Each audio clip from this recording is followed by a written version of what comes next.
I just don't get it. I don't understand sometimes. Okay. I'm not the brightest guy. I'm not the sharpest knife in the drawer.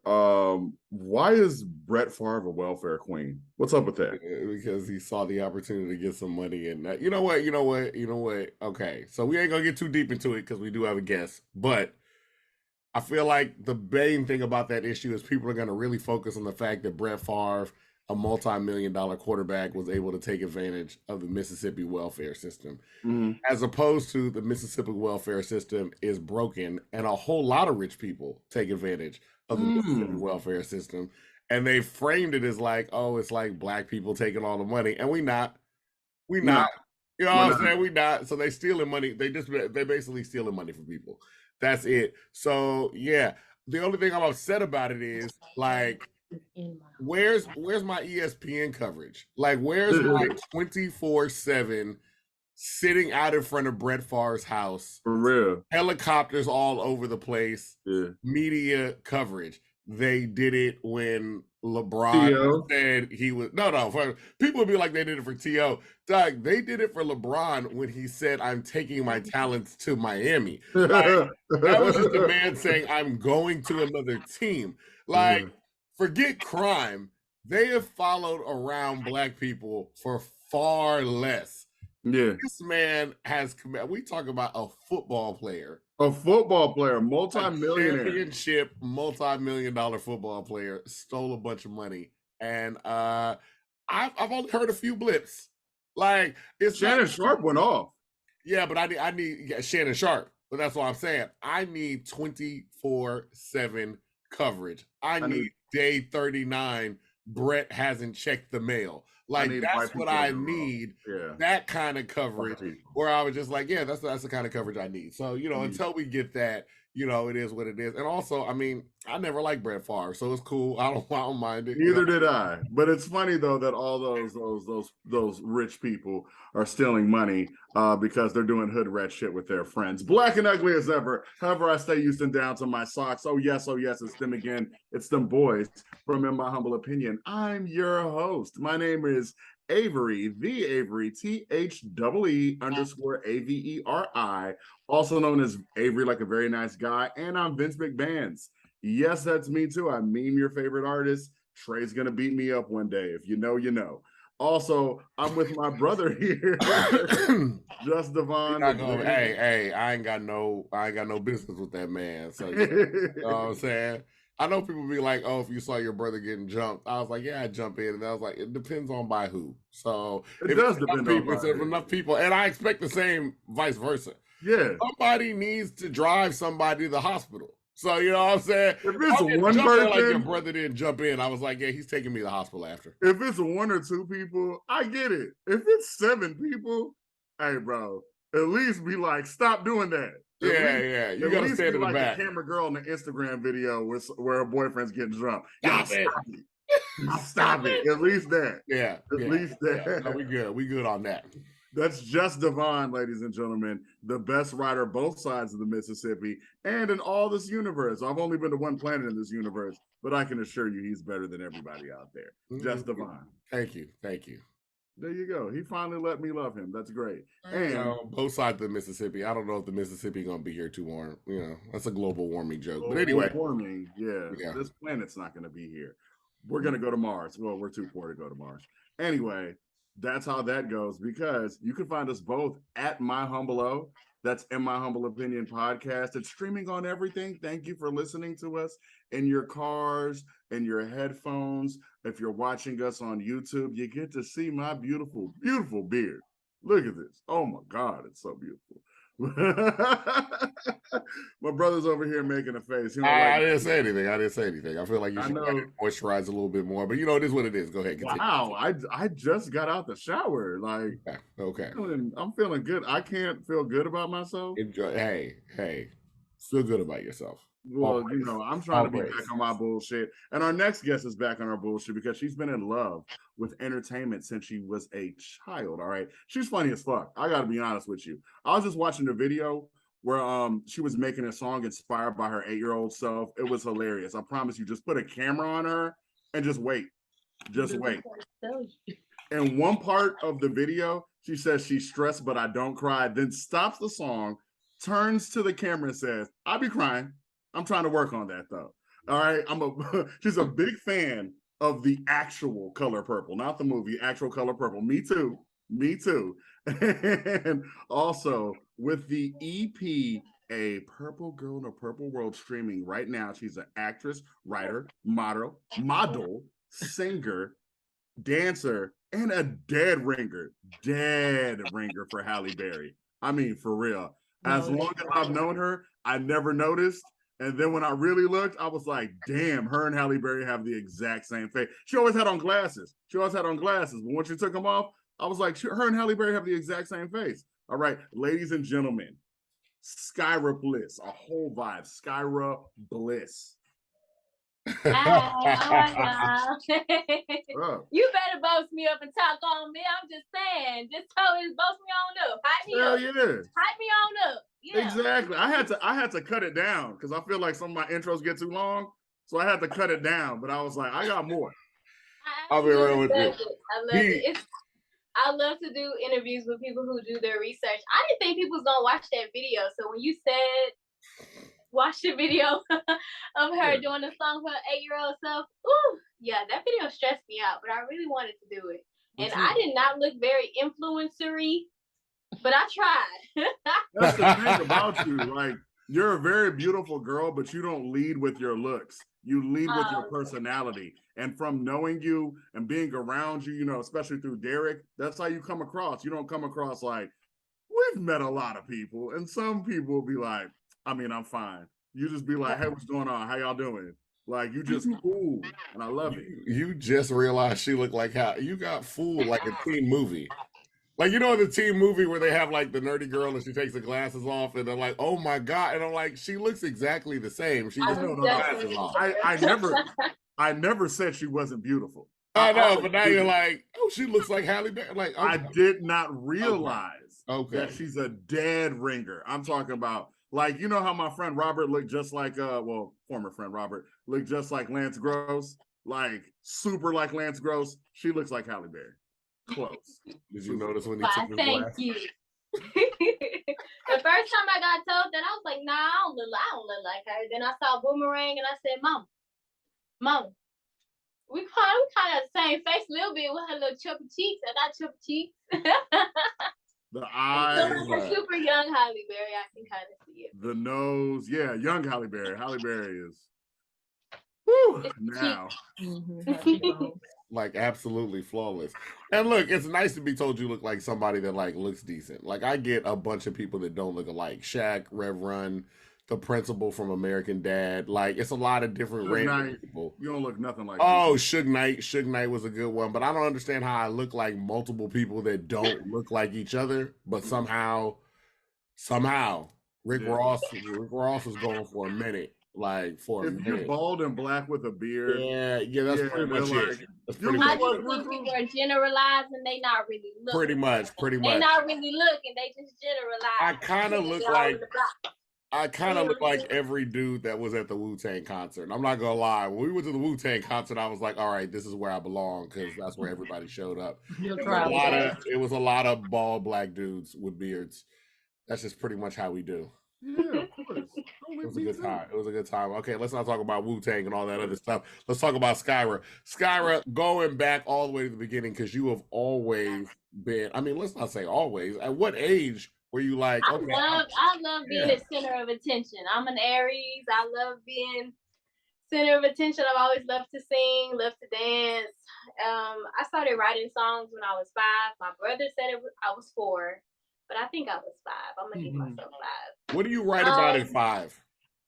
5, because that's the first song I remember. It was called Silver Hair. I am not singing it for you. I sure ain't. You don't gotta sing it, but the lyrics. I really thought, okay, I get a little bit. Yeah. So this showing my age a little bit, but you remember back in the day, it used to take the little strings and put them on the Christmas tree, the little silver strings. Yeah. The little tinsel. Yeah. Oh, snap. A full-on snort. I love it. So I took the the strip and I put it on my head and I called myself Silver Hair and I was singing my Silver Hair song around the house. Yeah, that was me. Did it sound like Silver My name is Silver Hair. That's it. That's all I'm gonna get. That's pretty much everything. But yeah. So center of attention, always wanted to sing. But you know, a lot of kids like to sing at an early age. We find out, I mean, my brother and I also like to sing at an early age. We're not good. Eventually your parents say, hey, stop. And we stopped, you know what I'm saying? But if you're decent, some parents would be like, yo, I think my child may have something. Like, what was going on? Sing that song for me. Yeah, my mom was very she was very supportive. Well, I don't want to say unfortunately. We didn't really have the funds to put me in the programs that I wanted. So as far as like singing lessons, dance lessons, theater, or like performance art schools or anything of that nature, I didn't really grow up trained, like a trained performer or a trained singer. I pretty much had a whole bunch of natural talent. So my introduction into the music industry was in high school. I was in a singing group, but prior to that, like my life was about sports. Like I was a sports kid, tomboy. Me and my brother had matching Allen Iverson braids and shoes and outfits. Like I didn't want to be a boy, but I just really liked the swag of like, God, I don't know. You can climb trees in pants. You can't really climb trees in dresses. So I was really more into sports because I was too shy to sing. And then when I finally got the courage to sing, I began to be in a singing group. And one of the girls in the group, she was actually a trained singer. So she would teach me harmonies and like how to stack notes.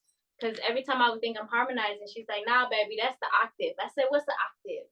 Please tell me. So shout out to her. She taught me how to introduction to harmony. So it's been a journey, pretty much learning everything. I'm self-taught, all of like the dance routines and singing, image, everything I learned from like performers that came before me. So I studied Michael Jackson, Tina Turner, Janet Jackson, Beyonce, Brandy, Monica, Whitney, Mariah Carey. I even went to the blues, Muddy Waters. I just love everything, jazz, Billie Holiday, like everybody that was pretty much unique, had a unique voice and something to say. Missy Elliott, Pharrell, like I love really unique artists who stand out, and that's what I knew that I wanted to be. So I just studied artists who were different. Now, is that a thing also, staying different? Because do you find like you don't want to be pinned down to a certain musical style? I'm thinking about because you like you talked about Mariah Carey. Mariah Carey. Are we shaking your head over there, my Ocean? Oh, okay. See, no. Look, Mariah Carey is releasing a grunge album.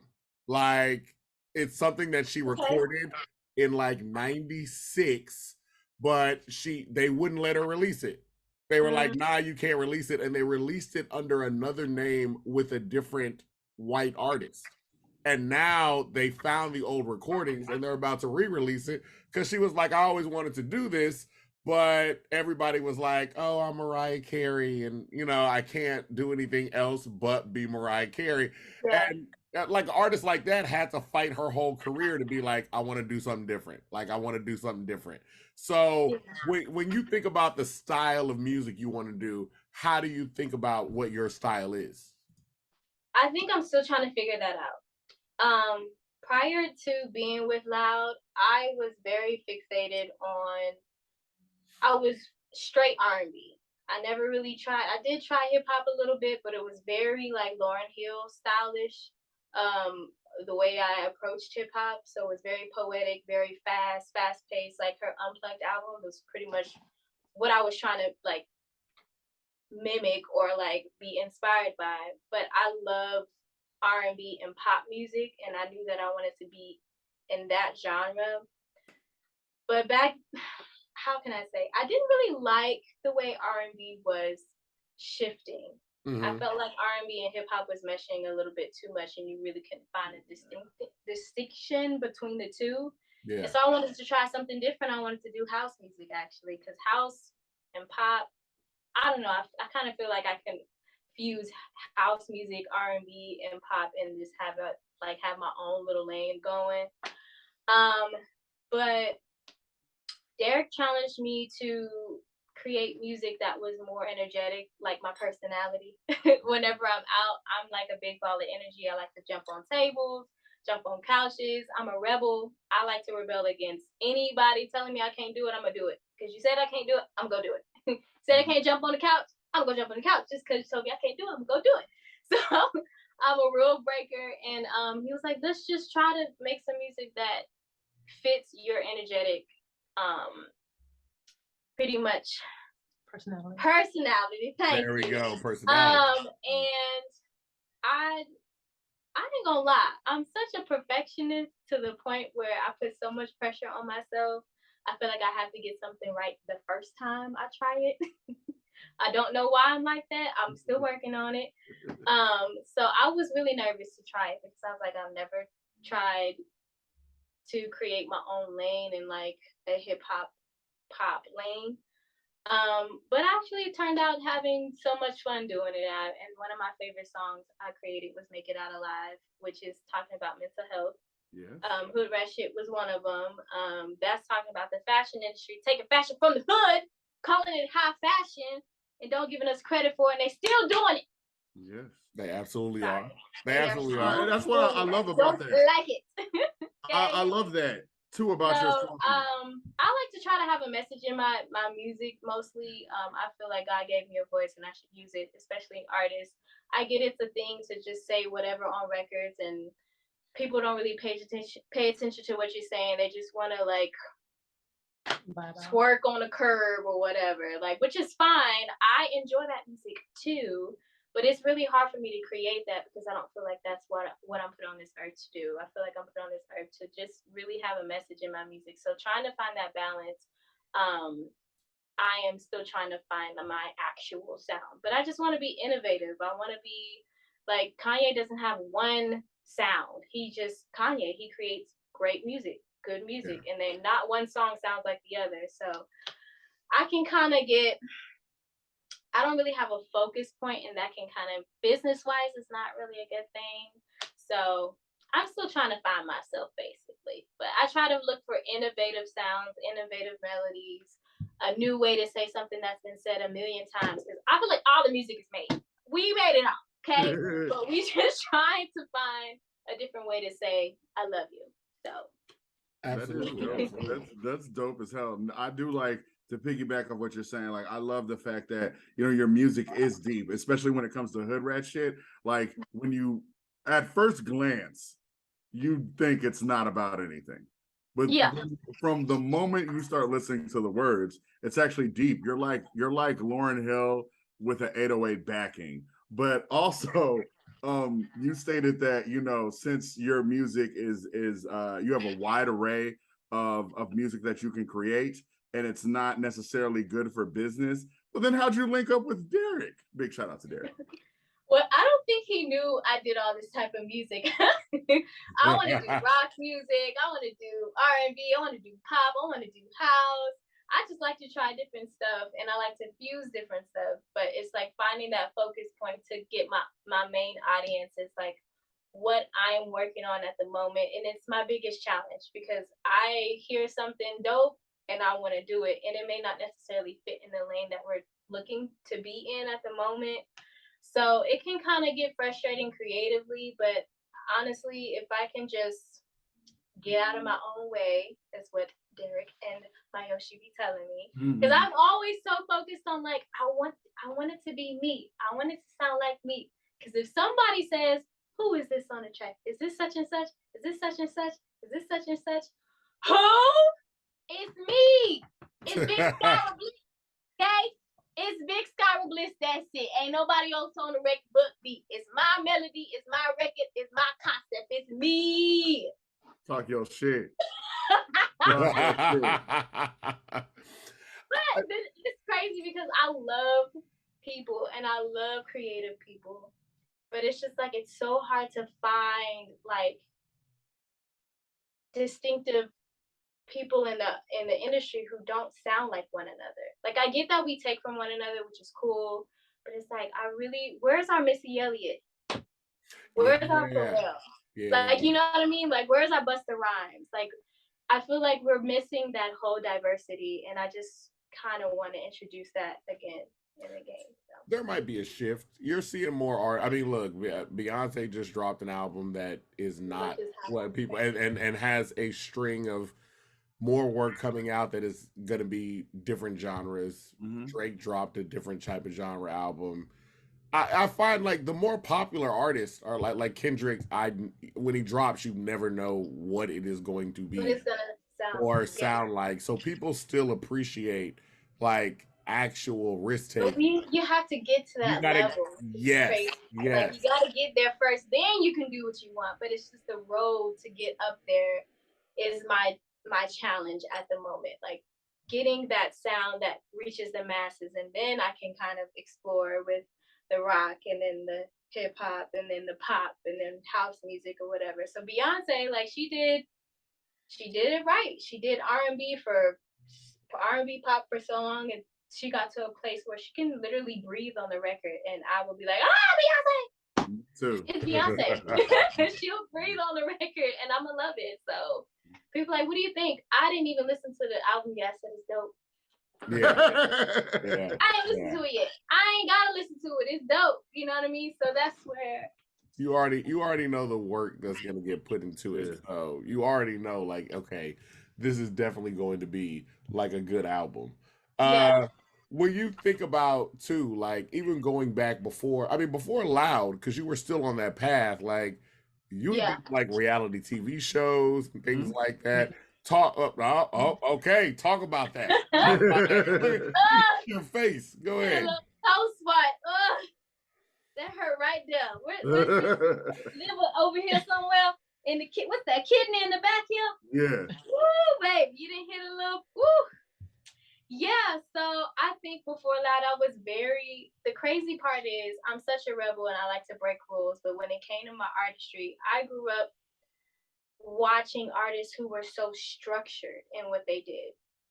You have to have a performance outfit, and you have to have an outfit before you perform, after you perform. Your hair needs to be a certain way, your nails need to be a certain way, your music has to sound a certain way. There has to be a verse, hook, bridge, hook. Every song, like everything that Michael Jackson, Beyonce, like the biggest pop stars, they had a structure to what they looked like, what they sound like, how they spoke in the interviews. And I was pretty much doing what they were doing. And I don't really feel like, which was great, which gave me a lot of like foundation as an artist, as far as being serious about rehearsing, being serious about being in the studio. I can be in the studio for 2 days straight and not eat and be cool. But that's not healthy. We're not going to do that anymore. But I'm just saying, like, I'm so focused on being a great artist, which kind of took the, I guess, authenticity of who I really was. So I think that's what Derek was trying to break when I got with L.O.U.D. He was like, everything you do is too perfect.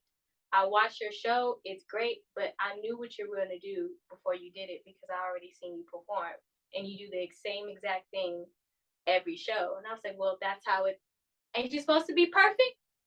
Ain't you supposed to hit your cues? Don't nobody rehearse no more? What's going on? So he was like, yeah, that's great that you do that, but I don't really see you, like, who you really are outside of, like, you being a performer. I need to see who you really are on stage. And so that's why I switched from performance outfits to, like, what I wear regularly, which is my streetwear. I mostly wear men's clothes, but it's really a safety kind of thing I do. A lot of people pay attention to your face and pay attention to who you really are when you're covered up. So I make them see me for who I am when I'm in men's clothes, and which is crazy because they still think I'm attractive, but they're not looking down like, yeah, what's so, yeah, turn around, yeah, you look good. You want to do? I can produce for you. Yeah. Let me see something. No. Wow. Because that's the thing. I mean, you also come from a modeling background as well. So it's like you can definitely dress up and things like that. So yeah. I actually prefer to be naked. Cousin. I'm just saying, I am a nudist, and shout out to all my nudists out there, especially modeling for so long. Baby, you ain't got time to be shy back there. Baby, take them clothes off and change. We got to go back on the runway, okay? So, but it's just a certain type of like respect. Unfortunately, we live in a world where people feel like women can only get respect when they're covered up, which I feel like is not fair. You know what I'm saying? Like, men can go outside without a shirt on and some briefs, and they won't be called anything. But if we go outside with a bathing suit on the beach, we some 304s, because I don't know if I can say we some 304s. Yeah. She tell me I can't say it. I'm just saying, like, I just think there's a double standard, and honestly, I'm not trying to be conceived any type of way, especially in this industry. I want to be taken seriously. So for the most part, I'm covered up. Studio sessions, rehearsals, wherever meetings, like you won't ever see me like out there. But you know, things may change. Who knows? But as far as right now, I'm more comfortable dressing in menswear. Plus I grew up trying to like dress like my brother. So that's another thing. I raided his closet and stole all of his stuff before, and he still gets mad about that. No, you did mention that you were kind of tomboyish and you grew up with sports. So go back to that for just 2 seconds. What sports were you playing? Volleyball, basketball, track. I also did baseball in 2nd and 3rd grade, and I did softball a little bit in high school. My goodness. Who was better, you or your brother? My brother. He's right-handed, but he shoots left-handed, which is so weird to me. He think he's so cool. My mom is left-handed, so that's probably why he shoots left-handed. Now, you also talked about being a rebel, standing on couches. I'm told one thing, I'm gonna do the opposite. Now, what is that like signing with the label? And you signed with L.O.U.D Records, and just so people don't know, because we'll put the episode in. Derek has been on the show, the label owner of L.O.U.D Records. Derek has the demeanor. L.O.U.D Muzik. I'm sorry, L.O.U.D Muzik. Derek has the demeanor of that, like that teacher that has told you to do something. I'm like, this is what y'all need to do. Derek don't play. Yeah. There's no getting around it. He's like, look, this is what needs to happen. This is how you do it. So how do y'all mesh? Stay in trouble. I don't. Trouble a little bit because I'm not necessarily like big on social media. I'm a very private person. But we've reached a day and age where artists are oversharing, and people are getting used to that whole element of being an artist. And now artists have to sell a lifestyle on top of their music. And for me, I honestly feel like I say this, but people be like, no, you're cool. I think you're cool. I just look cool, y'all. I like clothes, and I look like I don't really have like a cool lifestyle of an artist. Like, partying, I don't drink, I don't smoke, I don't really necessarily like the club. Like, I have a lot of dope DJ friends who spin my music in the club, so I go see them. But I'm going to the club to see them, not the aesthetic. You know what I'm saying? Like, I like sports. I like to go and play volleyball with my best friend, go poop with my godson, go poop with my best friend. I actually want to go and train. I actually like boxing. I actually want to be a boxer growing up. So I was like, oh, what if I go take some boxing classes? Like, that's fun to me. My aesthetic, I don't feel like fits the mold of what the lifestyle of an artist is, like mainstream artists is selling now. And that, I don't know, it kind of gets to me sometimes. So I don't really.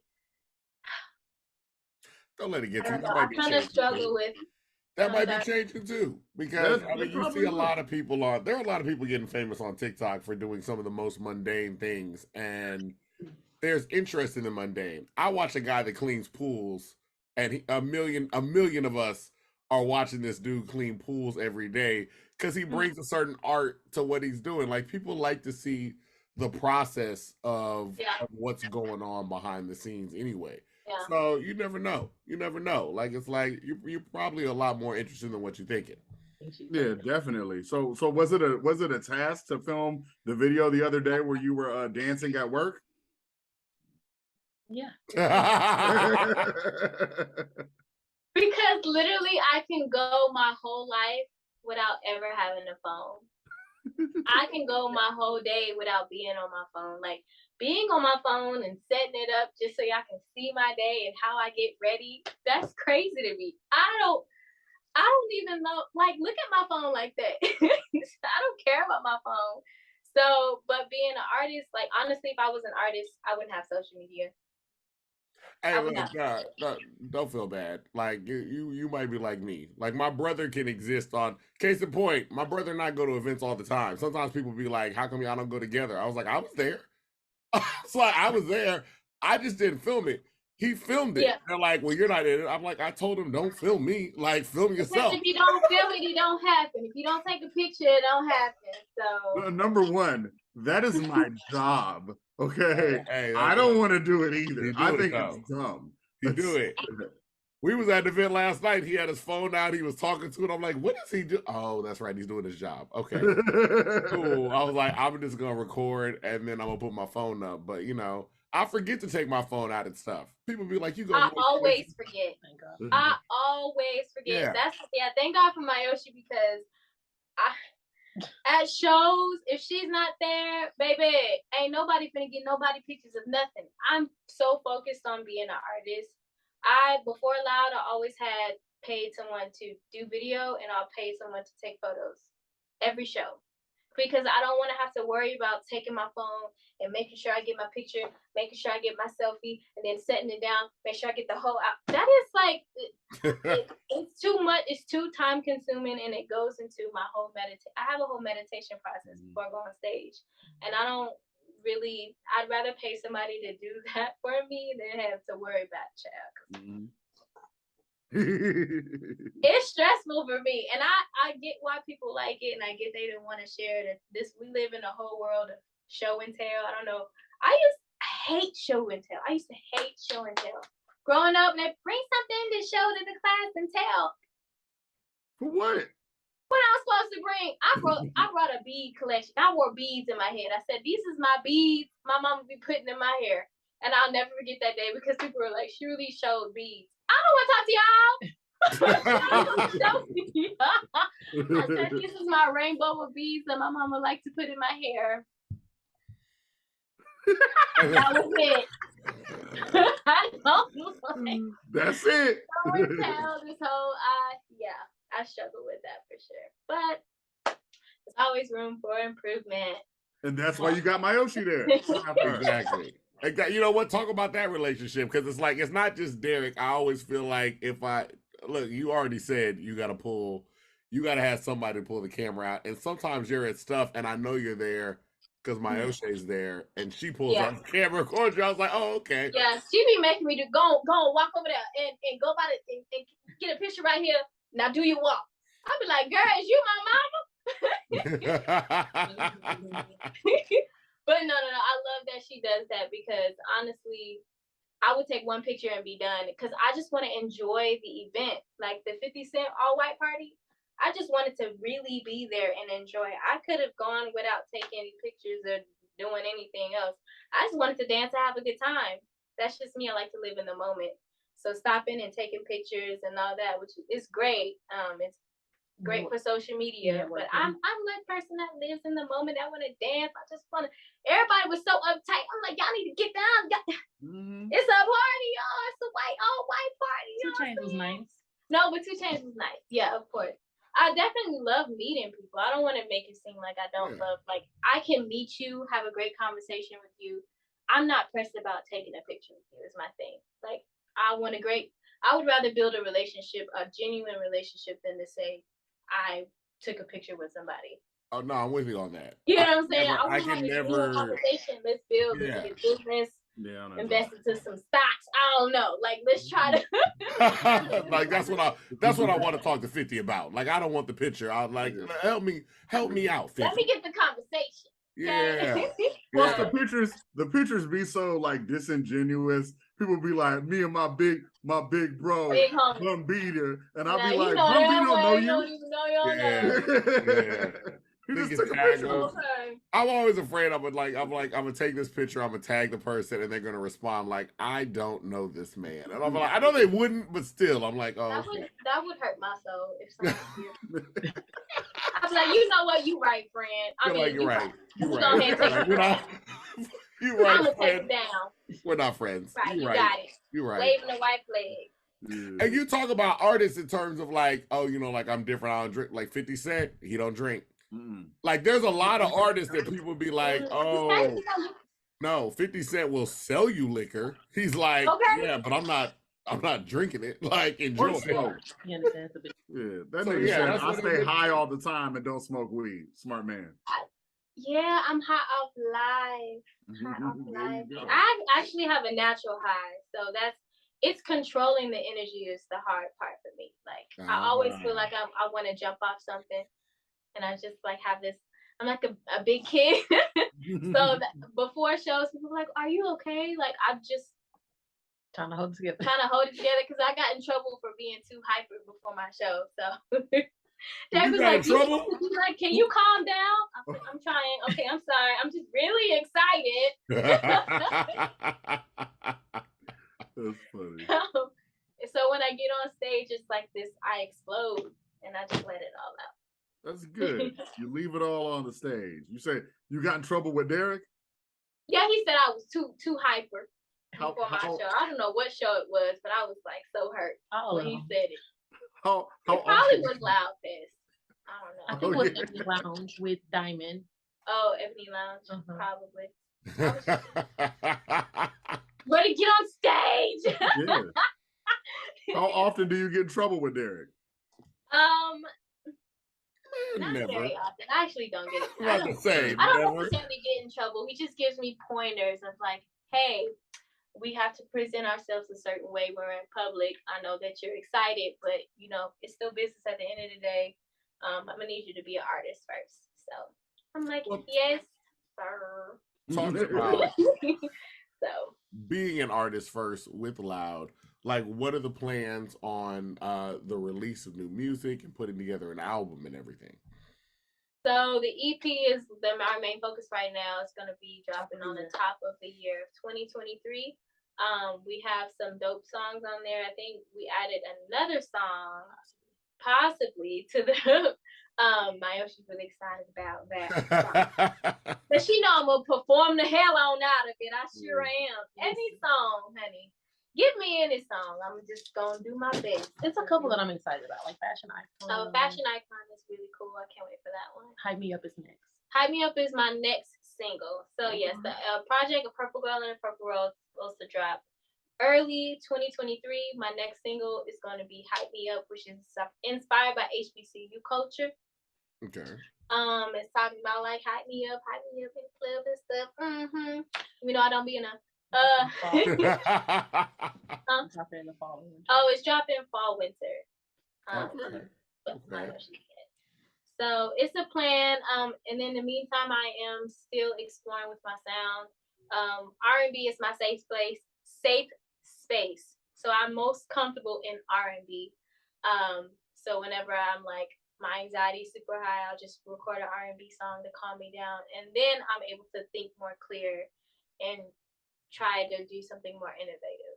So, well, what's it also like? I mean, L.O.U.D has a roster of artists. So, what's it like working with some of the artists that are on the team? Have you worked with them extensively, like everybody on the team, or is it just a few that you kind of gravitate to? So Tim is here. We all work collectively together all the time, and it's great.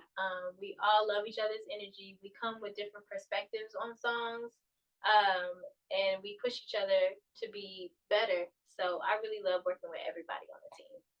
Everybody. Shout out to Tim. Everybody. I know that sounded very rehearsed, but I genuinely love working with all of them. Tim, we literally are like P. Diddy and Mary J. Blige. Like, we the young version. We be in the thing bank like this. So Cody, me and him are like, I think we're twins in my head. Great. So I love Cody. I love Fat. I love working with. We're trying to get a record with me and Fat Pimp. Hopefully. So I just genuinely love working with everybody. I know that I was like, "Ooh, that sounded so rehearsed." I love working with everyone. But I mean, to be honest, But I do though. some of the people might not have seen y'all in public, but I'm like, to be honest, to be around them, they really feel just genuinely cool. It's not like you're talking to somebody and there's just glass behind their eyes, so they don't give a fuck what you're talking about. All of them are genuinely cool, from Cody Blake, Tim Ned, Fat Pimp, Skyrah, all of y'all. Like, what you guys are building with Derek, I mean, the there's no limit. There's no limit, man. It's awesome. I love it. No limit soldiers. like Master P. We're a big family over here. Yeah, I love it. We push each other creatively, and we actually take care of each other. We check in. Hey, how you doing today? How are you doing? Like, we'll say each other's real name. How is such and such doing today? I don't know if everybody gonna say their real name on here, but but we actually check in on each other from time to time. Mental health is something that we take care of each other for. So as well. And then talk about the importance, like you said, for one of your songs was also talking about the importance of mental health, where, you know, like you still have a focus where you're saying, I want to talk about something in my music. Yeah. Why was that so important to talk about? Because I can't lie. When Derek was like, I need some music that shows who you are in public, I just kind of like sat there and thought about why I am that way in public. I've always been that friend to like be there for everybody, to make everybody, to uplift everybody, to make sure they're okay, to make them laugh, to make them smile. I've always been that friend, that overachiever, to just be a people pleaser, just to make sure everybody's okay around me. And then for so long, I didn't realize I never did that for myself.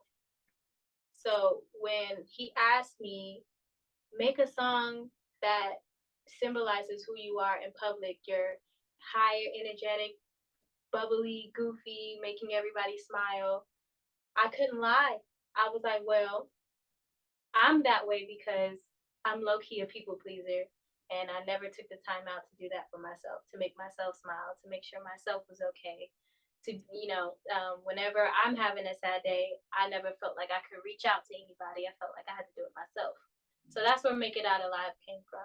But at the same time, yes, it's talking about like mental health, but then like if you listen to the words, I'm kind of shifting from not being okay to being like, but I'm still that bitch. Yeah. But I'm not okay. I need to call my therapist, but don't fuck with me because listen. Like it's the emotions is everywhere. So when I perform this song, you see a burst of energy because I'm literally expressing every single emotion a human could possibly have in one song. So that's where all that energy is coming from for that song. And you always have a lot of energy. People see you performing on stage. Yeah. Like we definitely see it. Where can people find like you? Like where can they be getting contact with you and all that stuff?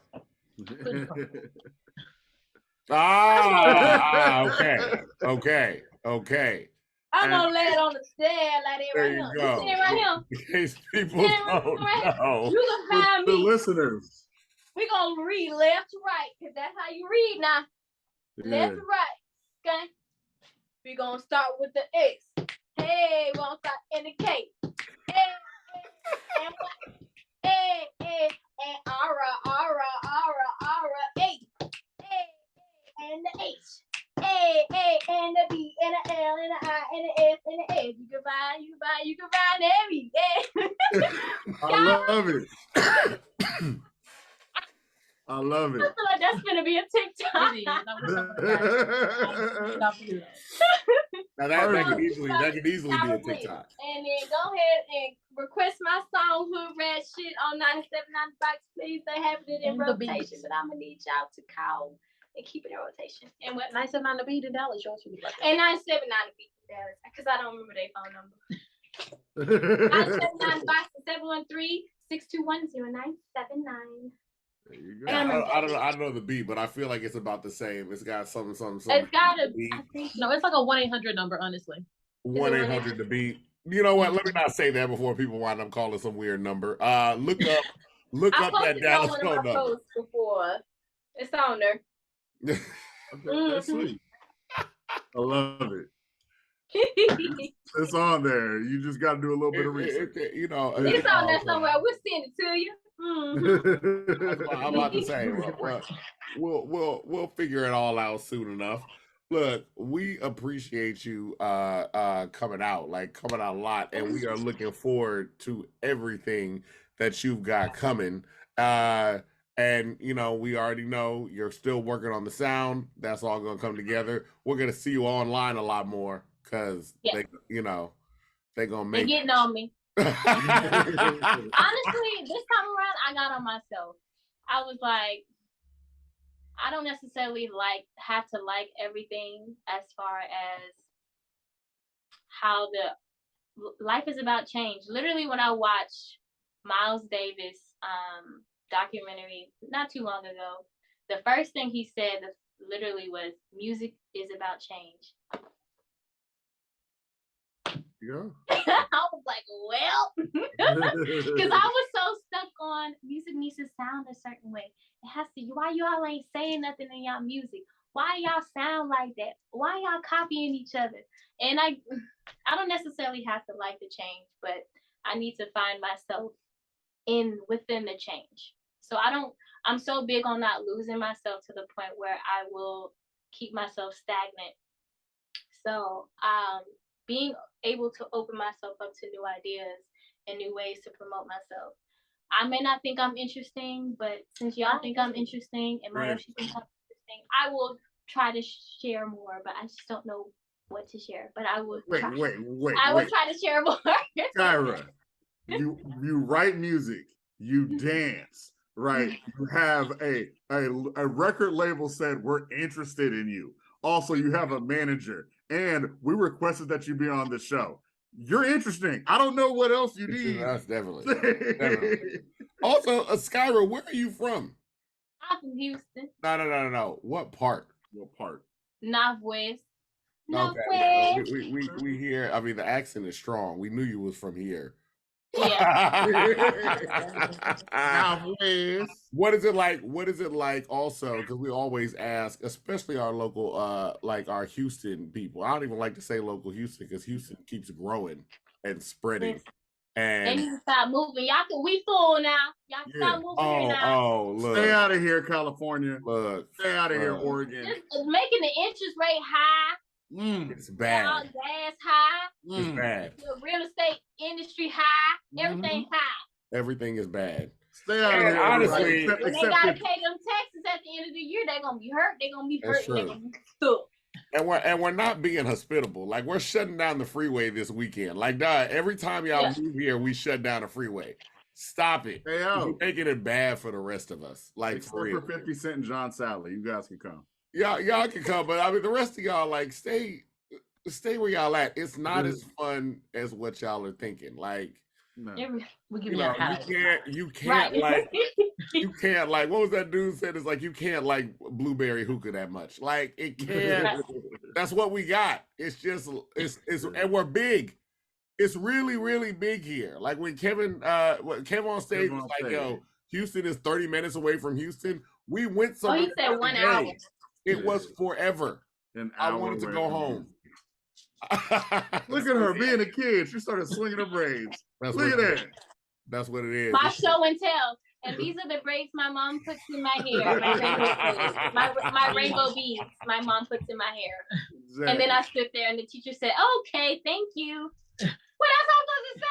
Exactly. Oh my God. She tells about herself and her music. You don't gotta look at her page.